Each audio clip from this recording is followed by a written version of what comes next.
حضرت امام حسین رضی اللہ عنہ کوفہ کی طرف روانہ ہوئے۔ صحابہ کرام اس سفر کو ملتوی کرنے کے لیے اصرار کرتے رہے، مگر کوفیوں کی درخواست کو رد کرنا، ان کی دل شکنی کرنا آپ رضی اللہ عنہ کو گوارا نہ ہوا، اور حضرت امام علی مقام رضی اللہ عنہ نے 3 ذی الحجہ 6 ہجری کو اپنے اہل بیت، موالی، خدام کل 72 آدمیوں کے ہمراہ عراق کا سفر اختیار کیا۔ آپ کو کوفیوں کی بدعہدی اور حضرت مسلم نکی رضی اللہ عنہ کی شہادت کی خبر مل چکی تھی۔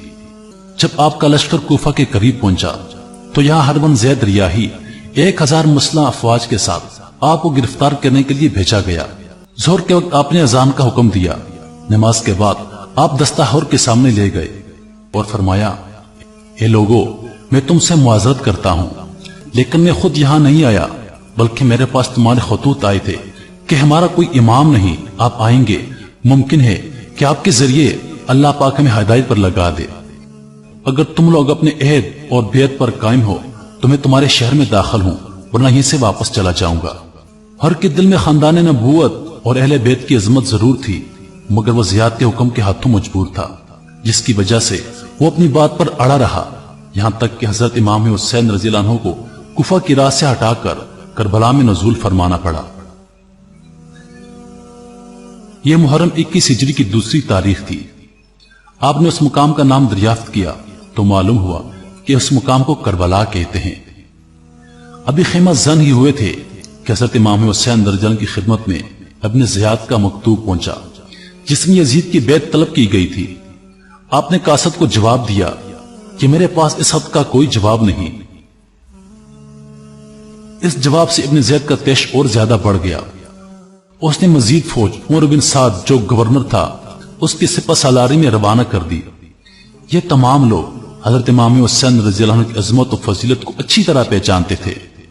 اس نے حضرت امام حسین رضی اللہ عنہ سے مقابلے سے گریز کرنا چاہا، مگر ابن زیاد نے اسے مجبور کیا اور حکومت کے لالچ نے اس کو آمادہ کر دیا۔ 72 آدمی، عورتیں، بچے سبھی شامل ہیں، جن کے پاس نہ جنگ کا سامان ہے اور نہ ہی جنگ کا کوئی ارادہ رکھتے ہیں۔ 7 محرم کو دریا فرات کا بے حساب پانی حضرت امام حسین رضی اللہ عنہ پر بند کر دیا گیا۔ بھوک و پیاس سے سب بے تاب و ناتواں ہو گئے۔ 3 دن گزر گئے، مگر مصائب کے ہجوم ان کی عظمت کو متزلزل نہ کر سکا۔ 10 محرم تک یہی حجت رہی کہ امام حسین رضی اللہ عنہ بیعت کر لیں، مگر آپ نے مسلمانوں کی تباہی و بربادی کو گوارا نہ کیا۔ اپنا گھر لٹانا اور خون بہانا منظور کر لیا، مگر اسلام کی عزت میں فرق آئے یہ آپ کو برداشت نہ تھا۔ اب امام حسین رضی اللہ عنہ کو یقین ہو گیا کہ مسالت کی کوئی صورت باقی نہیں رہی، نہ یہ لوگ شہر میں داخل ہونے دیتے ہیں، نہ واپس جانے دیتے ہیں، نہ ملک چھوڑنے دیتے ہیں، اس لیے اب جنگ کو روکنے کا کوئی طریقہ باقی نہیں رہا۔ اس وقت حضرت امام حسین رضی اللہ عنہ نے اپنے خیموں کے گرد ایک خندق کھودنے کا حکم دیا۔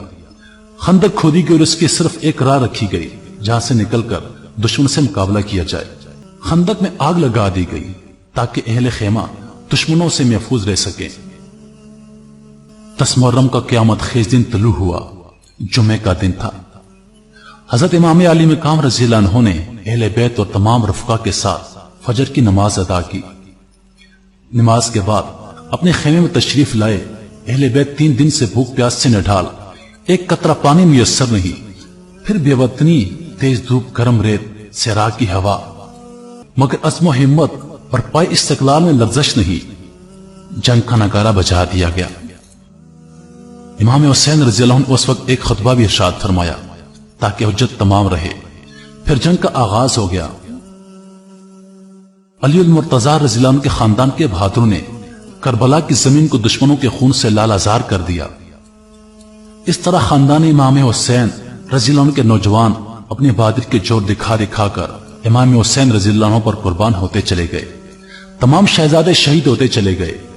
حضرت امام حسین رضی اللہ عنہ نے حق پر ثابت قدم رہتے ہوئے کس طرح فسق و فجور کا مقابلہ کیا اور آنے والی نسلوں کے لیے عزم و ہمت کی بے نظیر مثال قائم کر دی۔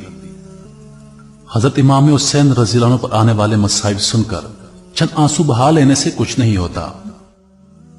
امام پاک رضی اللہ عنہ سے سچی محبت ہے تو امام حسین رضی اللہ عنہ کی پیروی کرتے ہوئے حق صداقت کے پرچم کو بلند کریں، اور جس عظیم مقصد کے لیے امام حسین رضی اللہ عنہ نے اپنا گھر، جان، سب کچھ قربان کر دیا، اس کو اپنا مقصد اولین بنائیں